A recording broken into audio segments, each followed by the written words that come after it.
തൃശൂരിലെ പുലിക്കളി സംഘങ്ങൾക്ക് കേന്ദ്ര സർക്കാർ പ്രഖ്യാപിച്ച ധനസഹായ തുക അനുവദിച്ചു. 24 ലക്ഷം രൂപയാണ് വിതരണം ചെയ്യുന്നത്. ആശ്വാസകരമായ വാർത്തയെന്ന് പുലിക്കളി സംഘങ്ങൾ പ്രതികരിച്ചു. പുലിക്കളി സംഘങ്ങളെ സംബന്ധിച്ചിടത്തോളം ഏറ്റവും സന്തോഷകരമായ ഒരു കാര്യമായിരുന്നു കേന്ദ്ര സർക്കാരിൻ്റെ ഭാഗത്ത് നിന്ന് ഇത്തരമൊരു ധനസഹായം ലഭിക്കുന്നു എന്നുള്ളത്. കാരണം സാമ്പത്തിക ബാധ്യത നേരിടുന്ന സമയത്ത് 3 ലക്ഷം എന്ന് പറയുന്നത് ഒരു ചെറിയ സംഖ്യയല്ല. അപ്പോൾ അത് കിട്ടുമെന്നുള്ള പ്രതീക്ഷയിലായിരുന്നു കഴിഞ്ഞ വർഷം നമ്മളെല്ലാവരും മുന്നോട്ട് പോയത്. 9 ടീമുകളായിരുന്നു രംഗത്തുണ്ടായിരുന്നത്.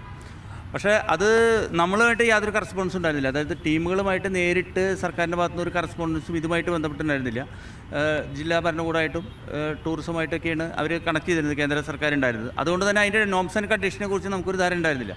നല്ല രീതിയിലുള്ളൊരു ആശ്വാസമാണ് പുലിക്കളി എന്നൊരു കലാരൂപം. ഇപ്പം ഞങ്ങൾക്ക് കിട്ടിയില്ല എന്ന് വിചാരിച്ചപ്പോൾ ഞങ്ങൾക്ക് ചെറിയൊരു വിഷമമൊക്കെ ഉണ്ടായിരുന്നു. പക്ഷെ അത് കിട്ടിയെന്ന് പറഞ്ഞപ്പോൾ നല്ല സന്തോഷമുണ്ട്. ഒരു 19 ലക്ഷം രൂപ 20 ലക്ഷം രൂപയോളം ഓരോ ടീമിനും ചിലവാകുന്നുണ്ട്. അതിലേക്ക് ഒരു 3 ലക്ഷം രൂപ കിട്ടാന്ന് പറഞ്ഞാൽ വലിയൊരു കാര്യം തന്നെയാണ്. ഇതിന് മുൻപ് സുരേഷ് ഗോപി MP ആവണതിന് മുന്നേ ആളുടെ മകളുടെ ട്രസ്റ്റിൽ നിന്ന് നമുക്ക് 50,000 രൂപ വെച്ച് തരാറുണ്ട്. അതുകൂടാതെ കേന്ദ്ര സർക്കാരിൻ്റെ സൗത്ത് സോൺ കൾച്ചറൽ ഫോറം 1 ലക്ഷം രൂപ തരാറുണ്ട്. അപ്പോൾ ഇതൊരു നല്ലൊരു ഇതാണ്.